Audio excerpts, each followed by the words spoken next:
शुक्लाम्बरादरुणबिम्बफलाधरुष्ठात् पूर्णेन्दुसुन्दरमुखादरविन्दनेत्रात् कृष्णात् परं किमपि तत्त्वमहं न जाने।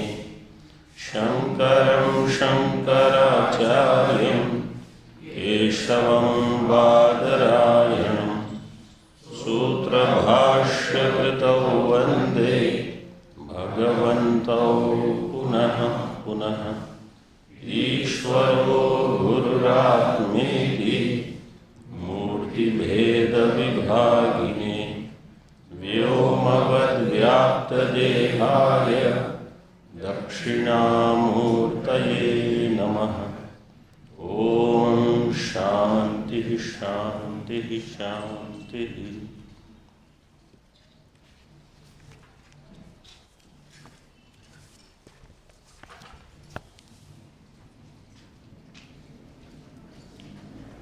सप्तम और अष्टम दोनों श्लोक का पाठ करेंगे।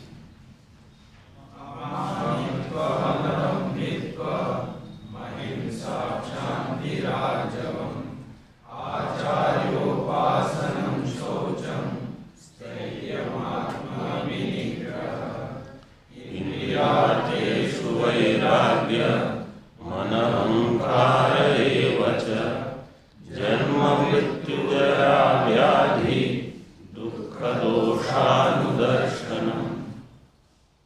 पूर्व श्लोक में जो स्थैर्य था, एक दो विचार उसके बारे में। वास्तव में वो गुण बहुत लाभदायक है, क्योंकि समझो अमानित्व नहीं है, अदम्भित्व नहीं है, लेकिन स्थैर्य है। स्थैर्य आपको वहाँ टिका के रखेगा, मार्ग में भी, ज्ञान मार्ग में, मोक्ष मार्ग में। और अगर कहीं गुरु की प्राप्ति हो गई है, श्रवण का प्रारब्ध है, तो आप वहाँ टिके रहोगे। तो भले कुछ अन्य गुण न भी हो, तो भी हम मार्ग को नहीं छोड़ेंगे। तो कुछ ऐसे गुण हैं जो अधिक महत्वपूर्ण हैं, अधिक प्रभावशाली रहेंगे हमें। उनके होने पर कुछ विघ्न आ भी जाए तो भी हम मार्ग को छोड़ेंगे नहीं। ये एक है।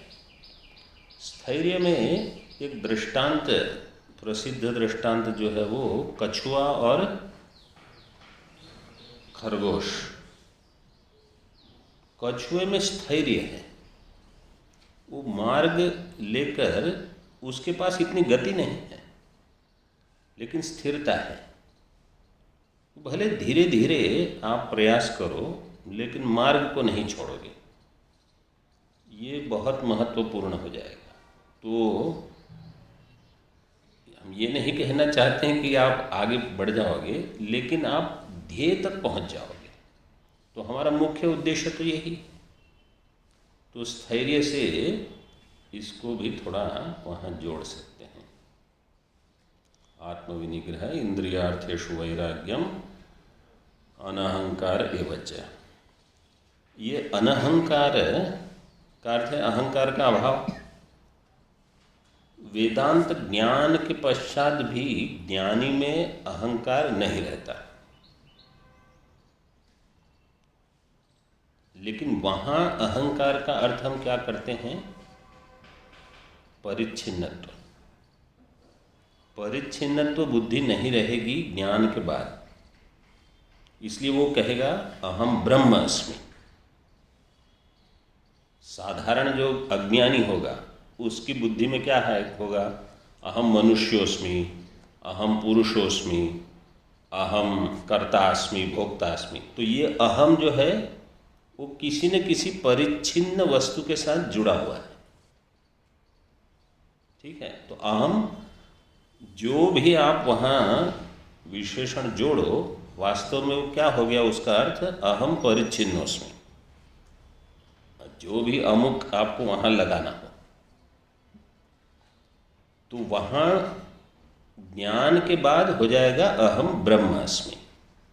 तो अहम परिच्छिन्नोस्मि जो है उसको काटेगा अहम ब्रह्मास्मि, तो वहाँ अहंकार चला गया, वो भी अनहंकार है, अहंकार की निवृत्ति। और यहाँ भी कहा अहंकार का अभाव, लेकिन ये अहंकार वो वाला नहीं है, क्योंकि ये ज्ञान के पहले है और वो ज्ञान के पश्चात होगा। तो यहाँ जो अनहंकार कहा है, ये केवल जो हमें गर्व होता है इस परिच्छिन्न वस्तु में, कहीं न कहीं गर्व कि मैं श्रेष्ठ, मैं पुरुष तो हूँ लेकिन श्रेष्ठ पुरुष हूँ, मैं ब्राह्मण हूँ तो श्रेष्ठ ब्राह्मण हूँ, अथवा अन्यों से श्रेष्ठ हूँ, कुछ से श्रेष्ठ हूँ। तो परिच्छिन्नत्व में भी गर्व होना, कम से कम वो तो अभी कट जाए, और वेदांत के ज्ञान से अहम ही कट जाएगा। तो अनहंकार, इसको थोड़ा स्पष्ट समझ लेना है। जन्म मृत्यु जरा व्याधि दुख दोषानुदर्शनम, इसमें हम देख रहे थे जरायाम भाष्य में प्रज्ञा शक्ति तेजो निरोध दोषानुदर्शनम, और परिभूतता, परिभव होने की संभावना बार बार रहेगी जरा में, और जरा में व्याधियां बढ़ जाती हैं। साधारण मनुष्य के शरीर में कभी एक व्याधि हो, कभी दो हो, एक साथ दो तो बहुत कम रहती है, क्योंकि स्वास्थ्य लगभग ठीक रहता है। लेकिन जरा अवस्था में क्या होता है, एक साथ 2, 3, 4 समस्याएं शुरू हो जाती हैं। ये भी समस्या है, वो भी समस्या है, वो भी समस्या है। मतलब केवल उनको ये पूछना है आज का दिन कैसा है, तो बोले आज ये समस्या नहीं है, बाकी तो है सब, तो चल रही है गाड़ी बस। तो जरा अवस्था इसी को कहा है। परिभूतता च तथा व्याधिषु, टीका में देखिए,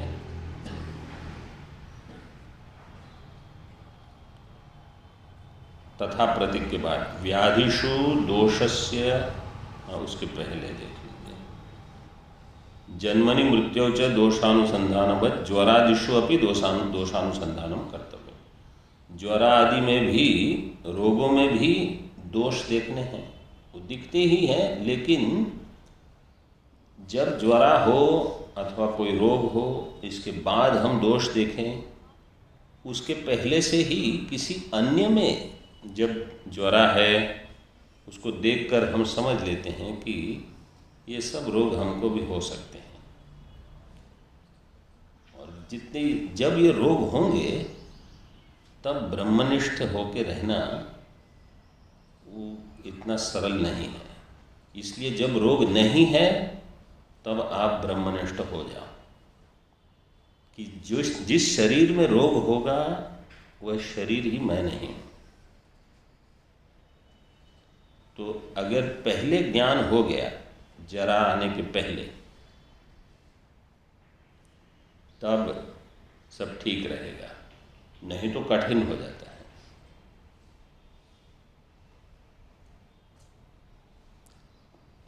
भाष्य में तथा व्याधिषु शिरोरोगादिषु दोषानुदर्शनम,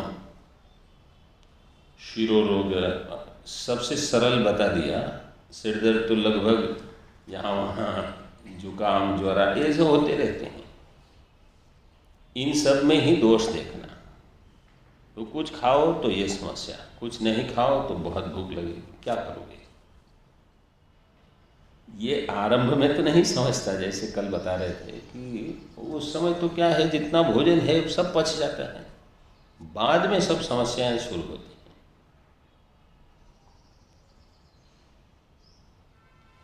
शिरोरोग, ये जो इन सब का वर्णन क्यों है? दोषानुदर्शनम, इनमें दोष बार बार देखना। इसके लिए है अगर ये नहीं हो रहा है हम में, तो एक दिन केवल एम्स में जाके आना है, वहाँ यही दिखते हैं सब। किसकी क्या समस्या है सुन के भी डर लगता है। अलग अलग प्रकार के कैंसर, ये वो क्या क्या होते हैं, वो देख के तब लगता है कि अब मेहनत और बढ़ानी चाहिए, नहीं तो ऐसे ही समय कट जाएगा। और जब वो वहाँ के चक्कर शुरू होते हैं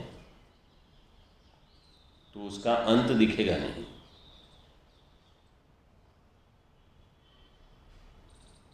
तो दोषानुदर्शनम तथा दुखेषु अध्यात्म अधिभूताधिदैव निमित्तेषु, और इनमें भी अध्यात्म शरीर मन को लेकर जितने दुख होते हैं वो अधिभूत और अधिदैव इनके निमित्त से। आदि भौतिक दुख में क्या रहेगा?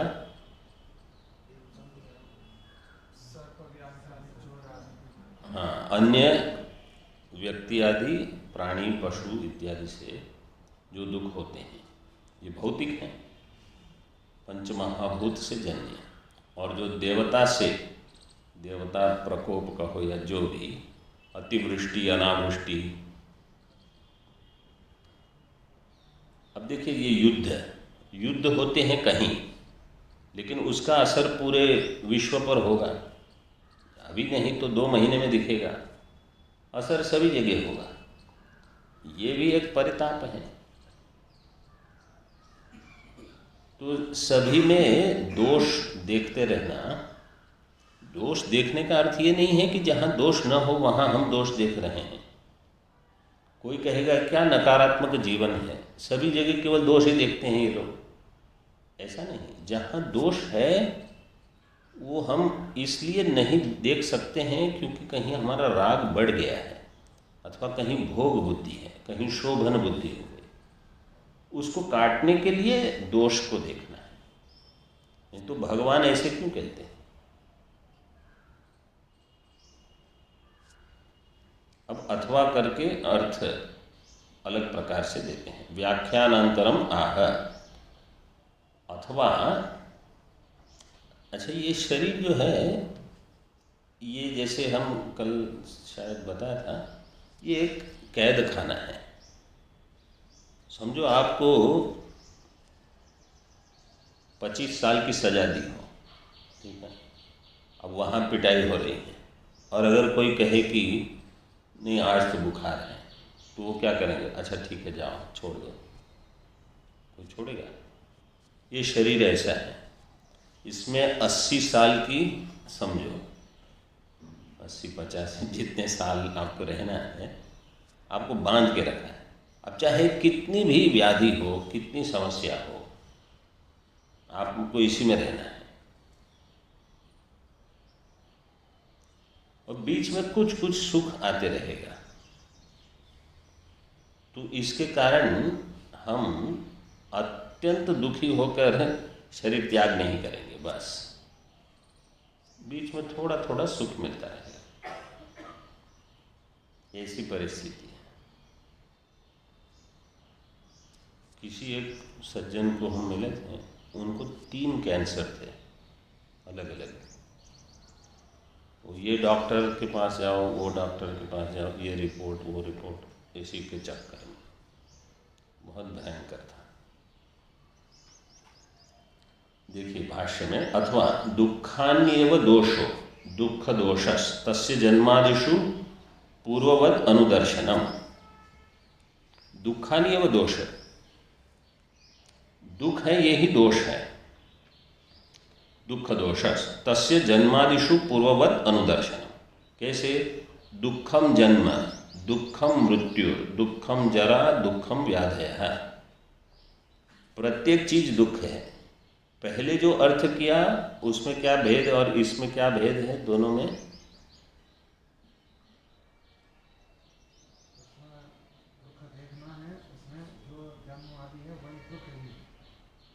मैं पहले 5 चीजों को दोष देखना है, जन्म मृत्यु जरा व्याधि दुख, पांचों में दोष का दर्शन करना।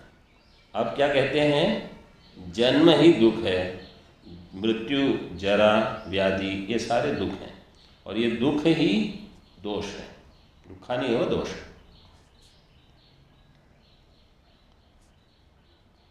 तो जन्म दुखम जरा, एक ऐसे श्लोक है, जन्म दुखम जरा दुखम मृत्यु दुखम पुनः पुनः संसार सागरम दुखम तस्मात् जागृहि जागृहि। ये तस्मात् जागृत जागृत उस वाला तो श्लोक नहीं है, ये तस्मात् जागृत जागृत तो प्रसिद्ध है। वो भगवान भाष्यकार के शिष्य जो थे, वो जब भगवान भाष्यकार ने राजा के शरीर में प्रवेश किया था, पता है ना, उस समय ये तस्मात् जागृत जागृत ऐसे अंतिम पाद उसमें ऐसा है, लेकिन उसका नहीं होगा। फिर भी यहाँ केवल यह है कि जन्म दुखम जरा दुखम मृत्यु दुखम, इस सभी को दुख रूप देखना है। जन्म ही दुख है, जरा दुख है, मृत्यु तो बहुत ही भयंकर दुख होता है।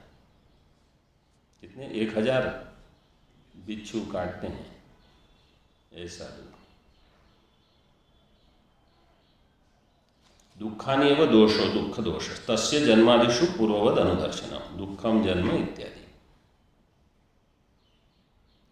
टीका में यथा जन्मादिषु दुखांतेषु दोष दर्शनम उक्तम तथा तेषु एव दुखाख्य दोषस्य दर्शनम स्फुटयति। दुख, इन सभी में दुखाख्य दोष, जन्मादि सभी में दुख रूप दोष का दर्शन करना। कथम जन्मादीनां बाह्येन्द्रिय ग्राह्याणां दुःखत्वम्, जन्मादि तो बाह्य इंद्रिय से ज्ञात होते हैं, तो उसमें दुख कैसे होगा, क्योंकि दुख तो अंतःकरण में होता है। तो कहते हैं दुख निमित्तत्वात् जन्मादयो दुःखम न पुनः स्वरूपेण। ये दुख के निमित्त है। दुख कब आएगा, जब शरीर होगा तो दुख आएगा, तो जन्म हुआ तो दुख आएगा। जन्म हुआ तो परंपरा सब सारे दुख आ जाएंगे। न पुनः स्वरूपेण एव दुखम, स्वरूप से जन्म दुख नहीं है, दुख का निमित्त है, इसलिए इसको दुख कहा गया। टीका में जन्मादिषु दोषानुदर्शन कृतम फलम आह। जन्मादि में दोष का अनुदर्शन करके क्या प्राप्त होगा, क्या फल होगा, वो फल बताते हैं। एवं जन्मादिषु दुख दोषानुदर्शनात् देहेन्द्रिय विषय भोगेषु वैराग्यम उपजायते। जन्मादिषु दुख दोषानुदर्शनात् देहेन्द्रिय विषय भोगेषु वैराग्यम, देह इंद्रिय विषय सभी में वैराग्यम उपजायते।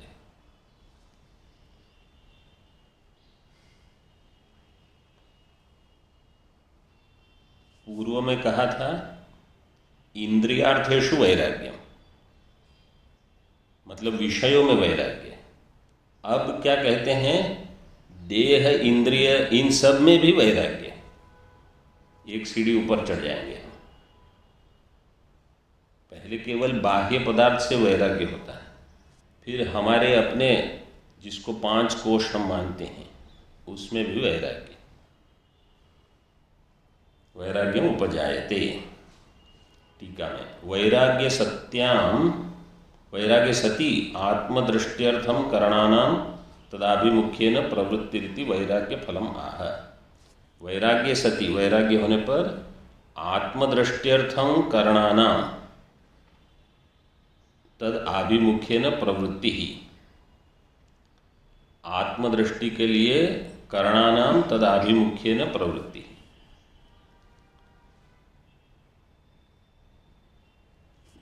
कर्ण इंद्रियां और अंतःकरण, इनसे आभिमुख्येन प्रवृत्ति, किसके लिए प्रवृत्ति, प्रत्यगात्मनि, भाष्य में दे दिया, ततः प्रत्यगात्मनि प्रवृत्ति। इसका अर्थ क्या है कि जब वैराग्य होगा तो प्रवृत्ति विषय के प्रति अब नहीं होगी। तो जहाँ हम सुनेंगे कि यहाँ गीता पाठ चल रहा है तो बोले वहाँ जाओ, फिर बोले वहाँ ये आवश्यक है तो बोले गीता का श्लोक हम कंठस्थ करेंगे, फिर व्याकरण पढ़ेंगे, फिर ये करेंगे वो करेंगे, सब करते रहेंगे, तो वहाँ प्रवृत्ति बढ़ जाएगी ज्ञान के लिए। ततः प्रत्यगात्मनि प्रवृत्ति ही, प्रत्यगात्मा में प्रवृत्ति क्यों होगी? करणानाम आत्मदर्शनाय, करणानाम प्रवृत्ति ही आत्मदर्शनाय, ऐसे विग्रह होगा। प्रत्यगात्मनि करणानाम प्रवृत्ति ही आत्मदर्शनाय, आत्मज्ञान के लिए कर्णों में प्रवृत्ति होगी। प्रवृत्ति होने से क्या होगा? जो मंद मुमुक्षुरा अथवा अति मंद है वहाँ से हम ऊपर उठेंगे। दुख की निवृत्ति सभी चाहते हैं, वह आत्यंतिक भी चाहते हैं, लेकिन उसके लिए प्रयास करना ये कठिन है। कठिन है का अर्थ है कि करते नहीं। तो प्रयास करने के लिए अब हम थोड़े उत्सुक हो जाएंगे, क्योंकि लोग साधारण कोई क्या कहता है, समय नहीं है हमारे पास। क्योंकि समय इसलिए नहीं है क्योंकि आपने ध्यान अन्य अन्य चीज़ों में लगा के रखा है, वहाँ से ध्यान हटेगा तो समय आ जाएगा। टीका है, जन्मादि दुख दोषानुदर्शनम ज्ञान हेतुषु किम इति उपसंख्यातम इति आशंक्य वैराग्य द्वारा धी हेतुत्वात् इत्याह।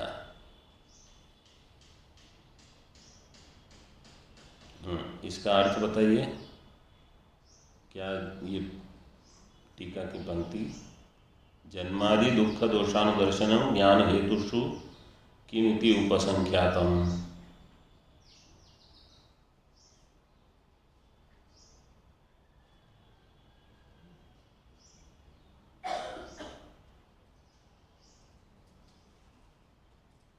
सरल है। जन्म मृत्यु जरा व्याधि दुख दोषानुदर्शनम, भगवान ने ये कहा। इसको क्या, इसका अन्वय किसके साथ करना है? ज्ञान। एतद् ज्ञानम इति प्रोक्तम, आगे कहेंगे, ठीक है, 11वें श्लोक में कहेंगे एतद् ज्ञानम इति प्रोक्त। तो जन्म मृत्यु जरा व्याधि दुख दोषानुदर्शनम ये ज्ञान है, ये इसका अर्थ हो गया। तो यहाँ प्रश्न क्या है?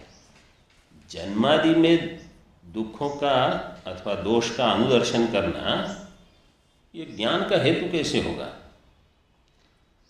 दुख दोषानुदर्शनम ज्ञान हेतुषु किम इति उपसंख्यातम, ज्ञान के हेतुओं में इसको भी क्यों जोड़ दिया गया?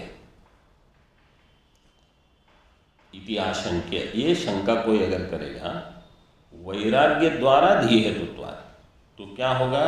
दुख अनुदर्शन से क्या होगा? वैराग्य होगा। वैराग्य से क्या होगा? ज्ञान होगा। ज्ञान होगा मतलब वैराग्य होने से ज्ञान दृढ़ होगा, इसलिए इसको भी ज्ञान मान लिया।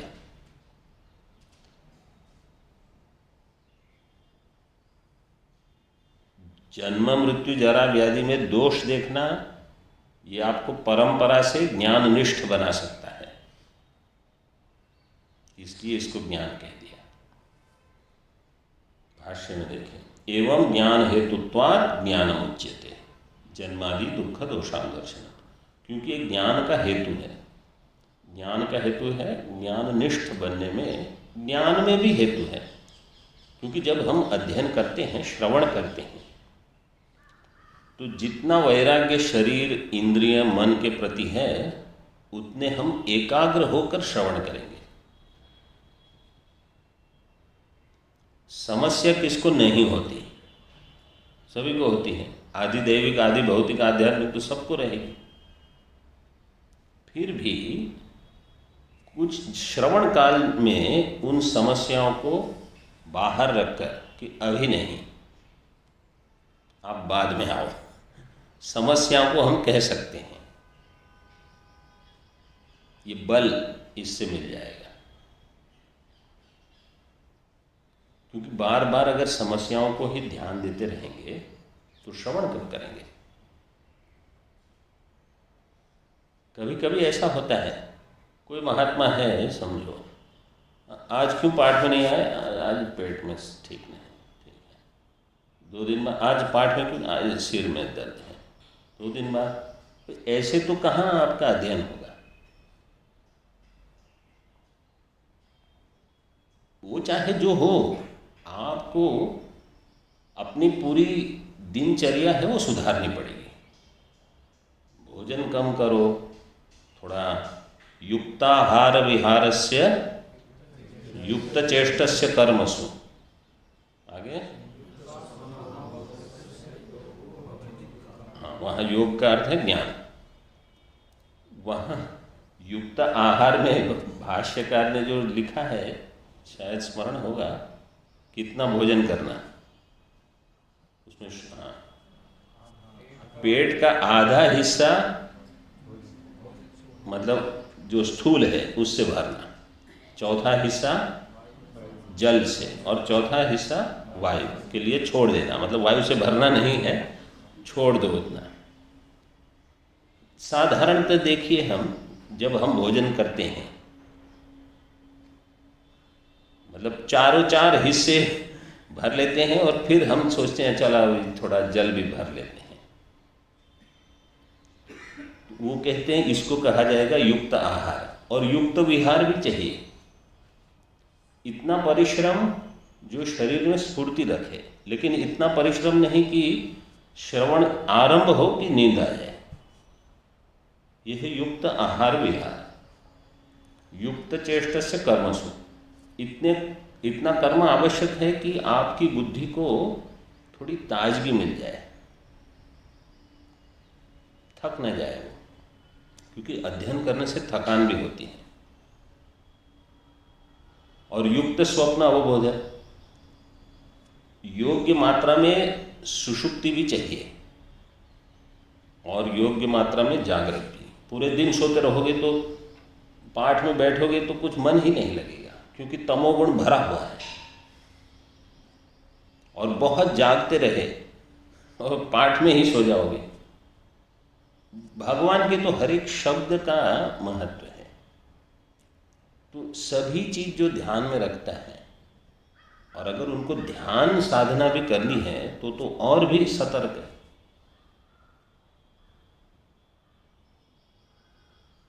तो ज्ञान हेतुत्वात् ज्ञानमुच्यते जन्मादि दुख दोषानुदर्शनम। 8वां श्लोक बोल लीजिए।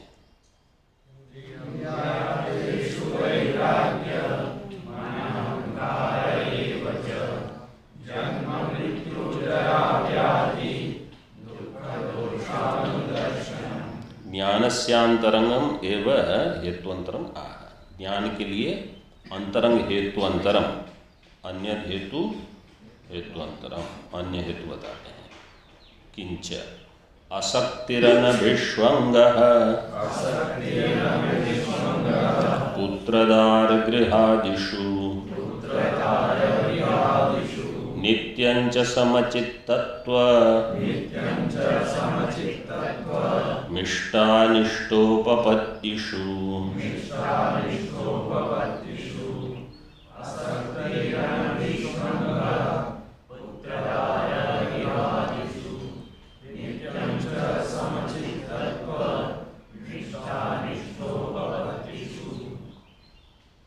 असक्ति ही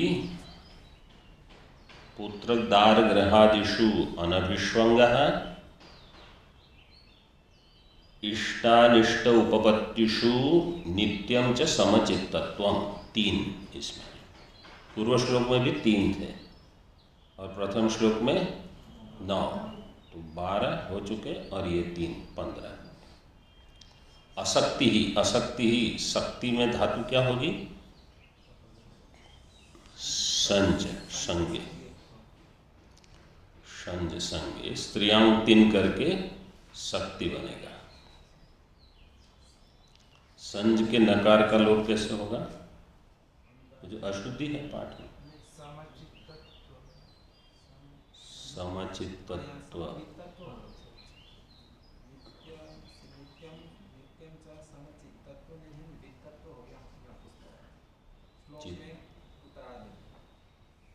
क्या है आपका पाठ, क्या है स्वामी? नित्यम च समवित्तत्व होगा। अच्छा अच्छा, हमारे ठीक है, हमारे इसमें मतलब थोड़े सुधार हैं हमारे वाले में। हाँ, संज के नकार का लोप कैसे होगा? अनिदिताया हलोपदाया की। अनभिष्वंग, इसमें धातु क्या होगी? अभिष्वंग, श्वंग, श्वंज धातु, श्वंज परिष्वंगी।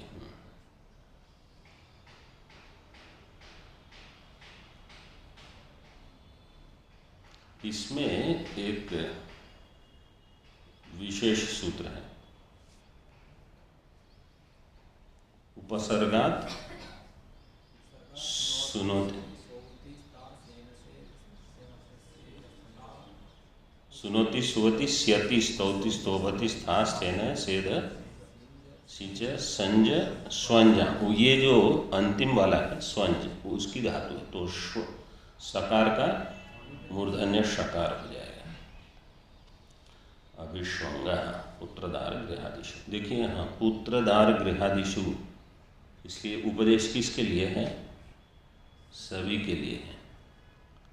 कोई गृहस्थ ये नहीं कह सकता कि गीता हमारे लिए नहीं है। क्यों? नहीं तो अप्रसक्त प्रतिषेध हो जाएगा। पुत्रदार गृहादिषु जिसके हैं उन्हीं को कहा कि आप वहाँ आसक्ति नहीं रखनी, अनभिष्वंग।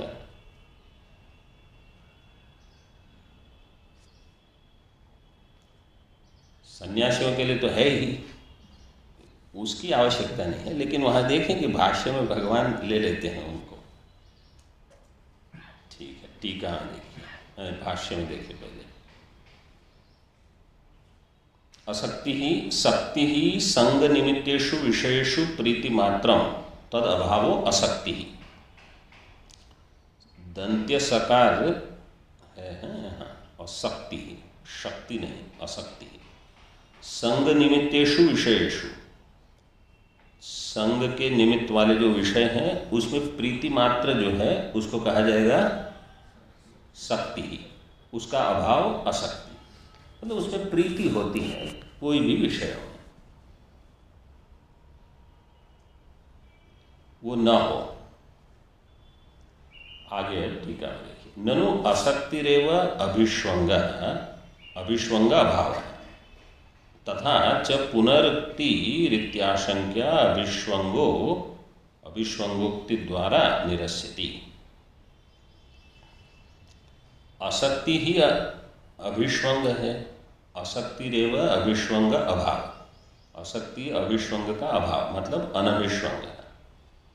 तो पुनरुक्ति कर रहे हैं आप, इति आशंक्य अभिष्वंगोक्ति द्वारा, अभी भगवान बताते हैं। अनभिष्वंगो अभिष्वंग अभावो। अभिष्वंग क्या है? अभिष्वंगो नाम शक्ति विशेष एव अनन्यात्म भावना लक्षण है। जो पूर्व में शक्ति कहा किसी भी विषय में जहाँ संग है, उसमें अगर अनन्यात्म भावना हो जाए तो उसको कहा जाएगा अभिष्वंग। अनन्यात्म भाव का अर्थ है वो मैं ही हूँ। कैसे भाष्य में उसको और स्पष्ट किया है, पहले टीका में देख लीजिए। अन्यस्मिन्नेव पुत्रादावत्यंत धिया, अनन्यत्व धिया, पुत्रादाव अनन्यत्व धिया तद्गते सुखादावात्मनि तद्भावनाख्यम शक्ति विशेषमेव उदाहरति। अन्यस्मिन् पुत्रादो, पुत्र जो हमसे भिन्न है, हम जानते हैं, लेकिन उसमें क्या बुद्धि हो जाए? अनन्यत्व बुद्धि। अनन्यत्व धिया तद्गते सुखादौ आत्मनि तद्भावनाख्यम। उनमें अगर सुख हुआ तो मतलब अगर वो सुखी है तो मैं सुखी, और वो दुखी है तो, भाष्य में दिया है इसको स्पष्ट करके। यथा अन्यस्मिन् सुखिनी दुखिनी वा अहमेव सुखी दुखी च, वो सुखी हो तो मैं सुखी, वो दुखी है तो मैं दुखी। और जीवति मृतेवा अहमेव जीवामि मरिष्यामि चैति, जो और भी दृढ़ आसक्ति, वो जीवित है तो मैं जीवित हूँ, और वो उनकी मृत्यु हो गई तो मैं भी कूद पड़ूंगा, ये नहीं होना चाहिए। इसलिए एकांते सुखमास्यता महात्माओं के लिए यह आवश्यक है कि हर समय आप किसी के साथ रहो, ये ठीक नहीं है। आप अकेले रहो थोड़ा, तो अपने मन को हम देख सकते हैं। नहीं तो किसी अन्य के साथ ही हम हमेशा जुड़े रहेंगे, वो ठीक नहीं है। एकांत के दो अर्थ हैं। एकांते सुखमास्यताम, एको अंतो यस्मिन इति एकांत है, वो ब्रह्म में घटेगा। और साधारण एकांत मतलब जहाँ कोई विक्षेप ना हो, शांत हो, आप एकांत में बैठे हैं, ऐसे दोनों में सुख। जब कोई नहीं है आसपास तो हम प्रसन्न हैं, और जब ब्रह्म चिंतन हो रहा है तो अति प्रसन्न है।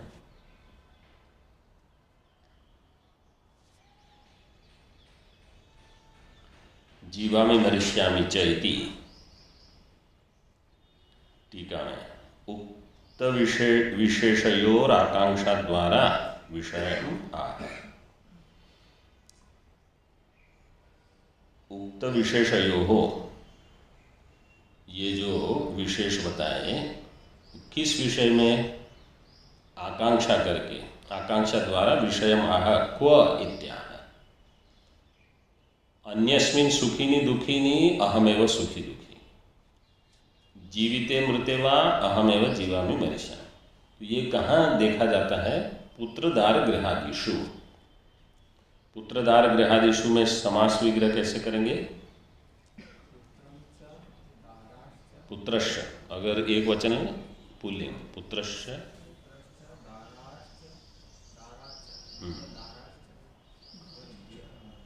गृहंच इति पुत्रगार इति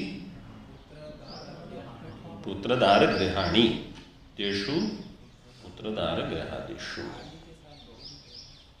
हाँ, अभी आदि, आदि भी है ना। हाँ, आदि के साथ कैसे करें? पुत्रदार गृहाणि आदौ ते पुत्रदार गृहादयः तेषु पुत्रदार गृहादिषु। आदौ हो पुत्रदार गृहादिषु। दार शब्द तो नित्य पुल्लिंग और बहुवचन। दार की दारा में धातु क्या होगी?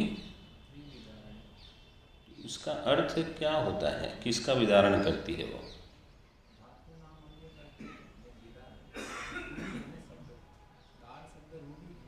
हाँ, लेकिन मतलब कुछ अर्थ प्रकट नहीं हुआ। मैं देख रहा था, किसी को अगर ज्ञात हो तो बता सकते।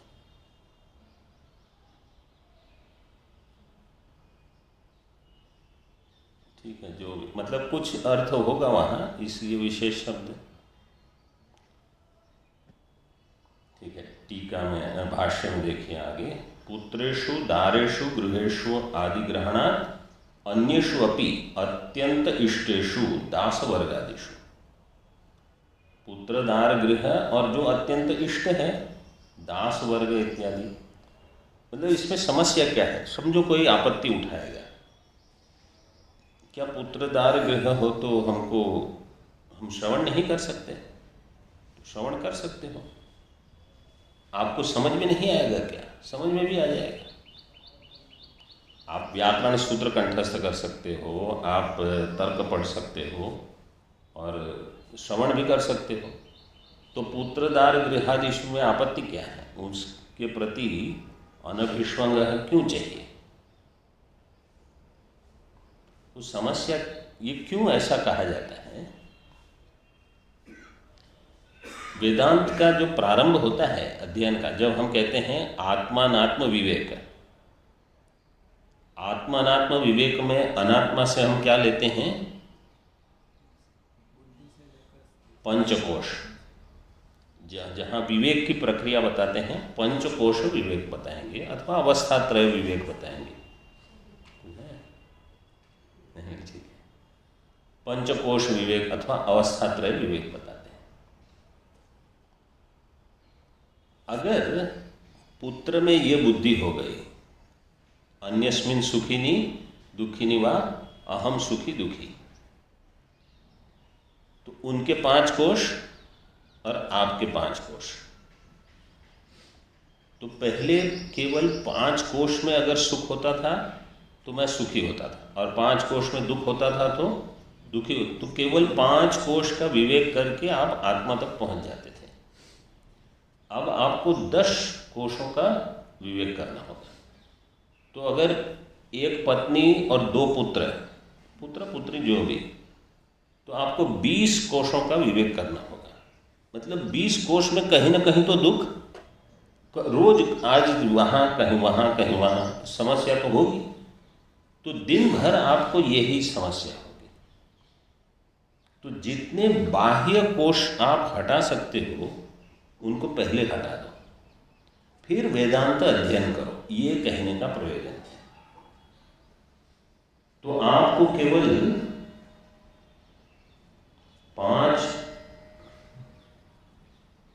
5 कोश से ही विवेक करना है। मतलब वेदांत कहता है कि हम तो आरंभ वहां से करेंगे, उसके पहले अगर आपकी समस्याएं हैं आप उनको पहले निपटा लो। जिसका एक घर है उनको कुछ समस्याएं होंगी, और जिनके 5 घर हैं, आज वहाँ कल वहाँ कल वहाँ, कुछ न कुछ करते रहो, क्या करोगे? फिर पढ़ोगे कब? तो गृहादिशु में भी यही है समस्या। तो ज्ञान निष्ठ होने के लिए जितना बाह्य प्रपंच आप काट सको उतना पहले काट लो, तब ये होगा। और इष्टेषु दास वर्गादिषु, अगर दास कोई है और वो समझो आपका वो भोजन वही बनाता है, विशेष भोजन बनाने वाला कोई दास है, अब उसका स्वास्थ्य ठीक नहीं है तो आप चिंतित हो जाओगे। क्यों? आपका भोजन कौन बनाएगा? ऐसा होता है। वास्तव में अगर जो विरक्त है उनको कहाँ, उनको कोई आपत्ति नहीं, कहीं न कहीं से 2 रोटी मिल ही जाएगी, क्या है उसमें। दास वर्गादिषु तच्चोभयम ज्ञानार्थत्वात् ज्ञानम उच्यते। तच्चोभयम, उभयम से क्या लोगे? हाँ, किसने बताया? आसक्ति और पुत्रदार गृहादिषु अनभिष्वंग, दोनों को, दोनों ज्ञान के लिए है, इसलिए उनको ज्ञान कहेंगे। आगे दिया है टीका में, देखिए, उक्त विशेषणयोर ज्ञान शब्द से उपपत्तिम आह, ये दोनों विशेषण ज्ञान के लिए। सदा हर्ष विषाद शून्य मनस्त्वमपि ज्ञान हेतु इत्याह।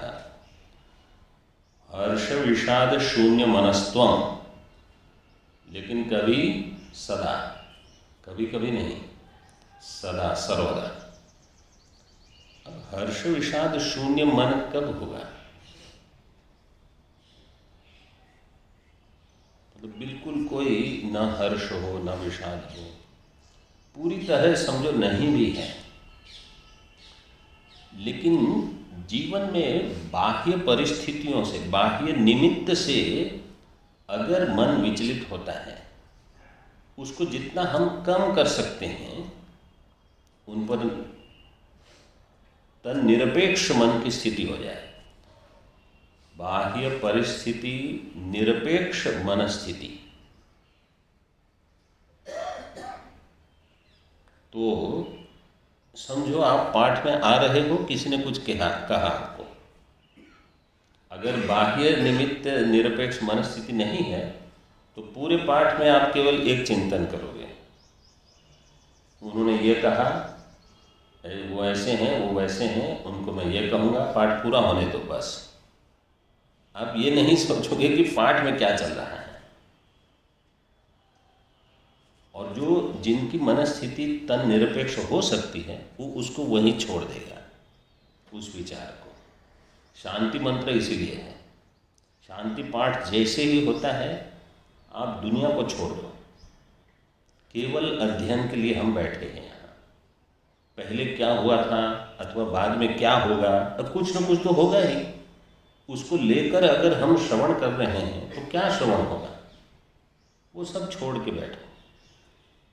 जिसमें ये सामर्थ्य है उनका श्रवण अच्छा होगा, उनका मनन होगा, उनका निधिध्यासन सभी ठीक हो जाएगा। तो इसलिए ये गुण दिए हैं। नित्यम च समचित्तत्व, हमेशा समचित्त बन के रहना, इसका अर्थ ये है, भगवान भाष्यकार बता रहे हैं, समचित्तत्व तुल्य चित्तता, चित्त में एक तुल्यता है। इसका विस्तार थोड़ा कल देखेंगे।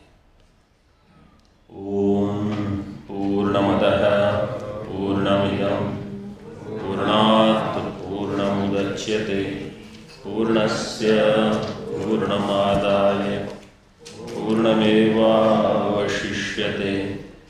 ओम शांति शांति शांति।